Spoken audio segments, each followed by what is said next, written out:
బసవతారకం మరి టీము ఆదిత్య గారితో పాటు మిగతా గైనకాలజిస్ట్ మేడం కూడా వచ్చినారు. మేడం కూడా ఇందాక చాలా క్లియర్గా చాలా నీట్గా అన్నీ కూడా చెప్పడం జరిగింది. మరి అదే విధంగా మెడికవర్ వాళ్ళు కూడా కర్నూలు నుంచి వాళ్ళు కూడా క్యాంప్ ఇక్కడ పెట్టడం జరిగింది.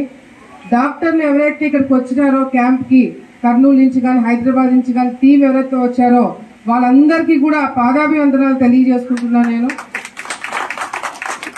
ఈరోజు ఎక్కడో సిటీలలో ఉండి రావాలంటే అంత మూల ప్రాంతంకి ఏం పోతాంలే అని అనుకోకుండా గ్రామ స్థాయిలో కూడా ఈ ప్రాబ్లమ్స్ హెల్త్కి సంబంధించిన ఇష్యూస్ చాలా ఉన్నాయి. అవగాహన పెంచడానికి మనం అందరం కూడా కదిలి రావాలని చెప్పి ఈరోజు వాళ్ళందరూ కూడా ఇక్కడికి రావడం జరిగింది. దానికి పూర్తిగా మనము ఉపయోగించుకోవాల్సిన అవసరం ఎంతైనా ఉంది.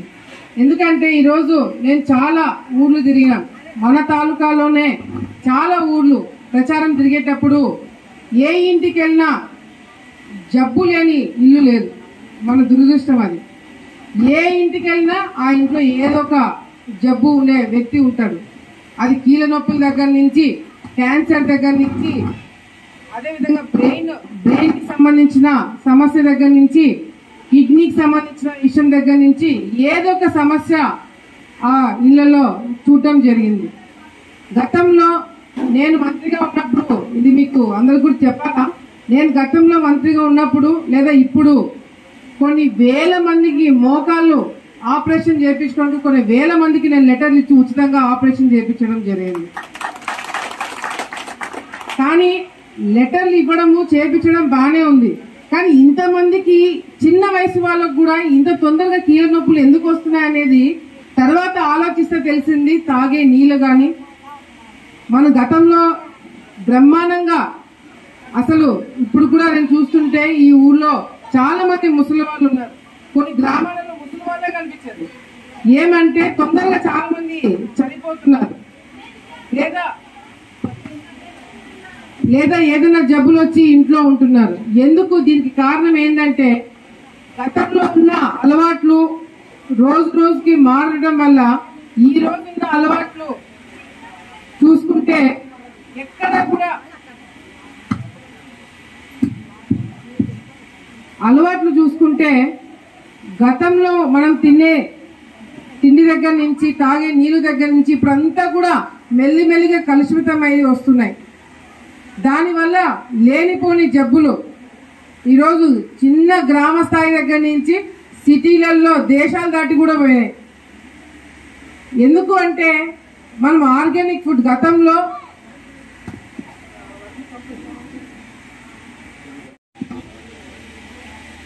గతంలో మన అలవాట్ల కన్నా ఇప్పుడు అలవాట్లు మారడం వల్ల మనకి లేనిపోని సమస్యలు.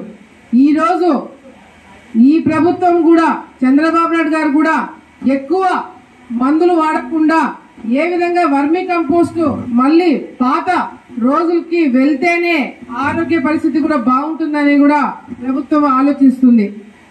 ఈరోజు ఆర్గానిక్ అంటే సిటీలలో చాలా డిమాండ్. ఇక్కడ మనం 500కి పండించేది అక్కడ ఆర్గానిక్ అనే పేరు పెడితే చాలు అక్కడ 5,000కి అమ్ముడుపోతుంది. ఎందుకంటే భయం.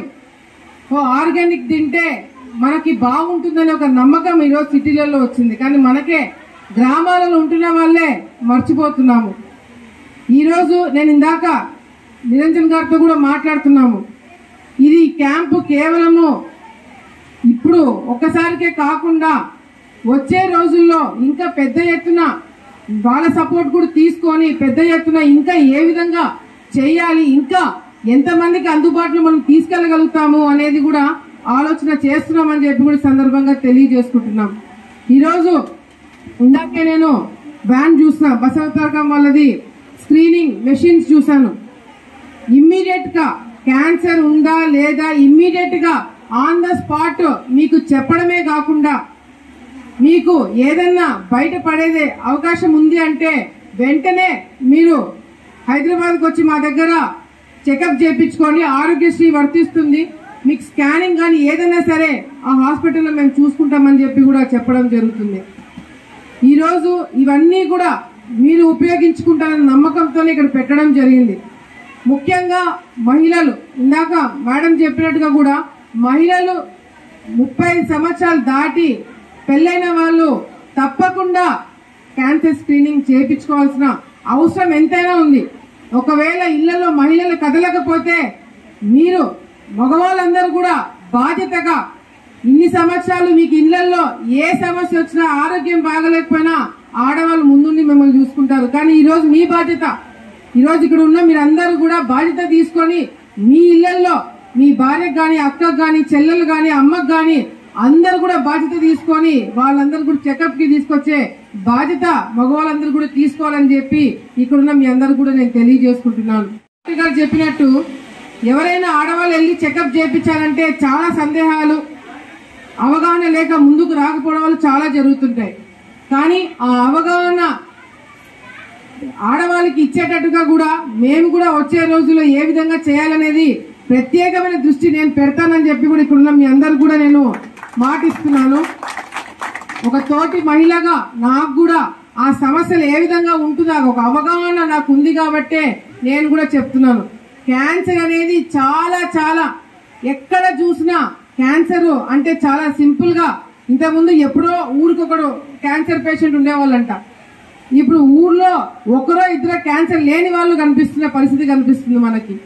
అటువంటి పరిస్థితి రాకుండా ఇవన్నీ కూడా పెట్టడము వచ్చే రోజుల్లో వచ్చే తరాల వాళ్ళకి ఈ జబ్బులు అనేవి రాకుండా ఉండడానికి మనం ఏం జాగ్రత్తలు తీసుకోవాలా, స్టార్టింగ్ స్టేజ్ లోనే ఆ జబ్బులు మనం కనుక్కొని మనము ట్రీట్మెంట్ కరెక్ట్ గా తీసుకుంటే అది పెద్ద కాకుండా ఆపగలుగుతాం.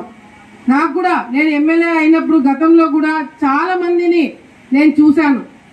చిన్న చిన్న జబ్బు చిన్నగా ఉన్నప్పుడే చేయించుకోకుండా దాన్ని పెద్దగా చేసుకొని ప్రాణాలు పోగొట్టుకొని మళ్ళీ తిరిగి మా దగ్గరకు వచ్చి ప్రభుత్వం తరపు నుంచి సహాయం కోరుతుంటారు. అసలు మనిషి ప్రాణము ఈ విధంగా పోకుండా ఏ విధంగా చూసుకోవాలనేది కూడా మేము కూడా కొన్ని జాగ్రత్తలు చెప్పినప్పుడు తప్పకుండా ప్రజలందరూ కూడా దాన్ని నమ్మి ముందుకు రావాల్సిన అవసరం ఎంతైనా ఉందని చెప్పి కూడా తెలియజేసుకుంటూ వచ్చే రోజుల్లో ఇటువంటి కార్యక్రమాలు మరెన్నో చేయాలని చెప్పి మరి తానా ప్రెసిడెంట్ నిరంజన్ గారికి నేను తెలియజేసుకుంటూ మా సపోర్టు తప్పకుండా అన్ని విధాలుగా మా సపోర్ట్ ఉంటుంది.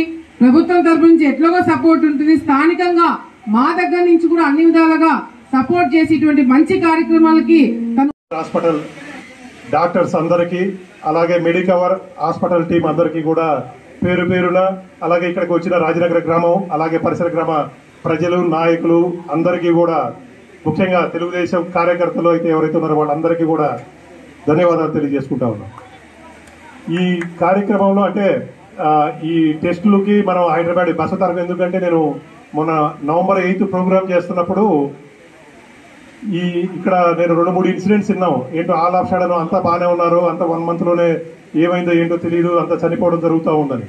అంటే రూట్ కాజ్ ఏంటని తెలిస్తే అక్కడ అప్పటికే డాక్టర్స్ ఐడెంటిఫై చేసింది క్యాన్సర్ అని చెప్పి తెలిసింది. సో క్యాన్సర్ అనేటప్పటికి సరే మనం ఇక్కడ క్యాన్సర్ స్క్రీనింగ్ చేయాలని ఈ క్యాంప్స్ మన తానా తరఫున, నేను ప్రెసిడెంట్గా ఉన్నటువంటి Telugu association of north America తరఫున దాదాపు చాలా చోట్ల చేస్తూ ఉంటాం బసవ తారకం గారితో కలిపి. సో డెఫినెట్గా ఆ క్యాంపు ఇక్కడ చేయాలని చెప్పేసి డాక్టర్ కల్పన గారిని అడగడం, ఆవిడ వెంటనే ఈ టీం అందరితో కోఆర్డినేట్ చేసి ఇక్కడ అరేంజ్ చేయడం జరుగుతూ ఉంది. తప్పకుండా మీరందరూ కూడా అన్ని టెస్టులు చేయించుకోండి. Hopefully by with God's grace ఏమీ ఐడెంటిఫై కాదని అనుకుందాం. ఎక్కడైనా ఎవరికైనా ఏదైనా ఇబ్బంది వచ్చింది అనుకున్నప్పుడు మనకి end of the day reports వస్తాయి రేపు ఈవినింగ్కి, ఎవరెవరికి ఏ టెస్ట్లో ఎక్కడ ఇష్యూస్ ఉన్నాయి ఏంటి అనేది. ఆ ఇష్యూస్ను బట్టి వీ విల్ అడ్రస్ ఇట్ అనేది.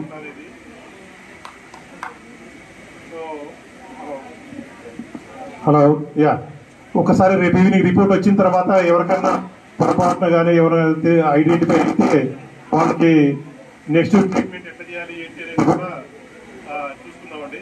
So thank you. అలాగే ముఖ్యంగా హలో యా, ముఖ్యంగా ఇక్కడికి వచ్చినటువంటి అఖిలప్రియ గారు, మీరు once again thank you very much. ఈ క్యాంపు చూశారు మీరు, డెఫినెట్గా మీరు ఏమంటారు ఇక్కడికి తీసుకురావడానికి బసవతారకం గారిని వీళ్ళని కొంచెం, ఎందుకంటే ఏరియాకి తీసుకురావడం కొంచెం ఫస్ట్ టైము, అందుకని కొంచెం పుష్ చేయాల్సి వచ్చింది. బట్ స్టిల్ మా విలేజ్కి వచ్చినందుకు మీరు ఇక్కడ బాగుందని చెప్పి, బాగుంటుందని ఇప్పటి వరకు అన్ని బాగుందని అనుకుంటున్నాను. ఏమైనా ఇబ్బందులు ఉంటే కూడా క్షమించండి. డెఫినెట్గా మీకు అరేంజ్మెంట్స్ కానీ ఏమైనా ఉన్నా కూడా విజయ్ వీళ్ళందరూ ఉన్నారు కూడా చూసుకుంటారు.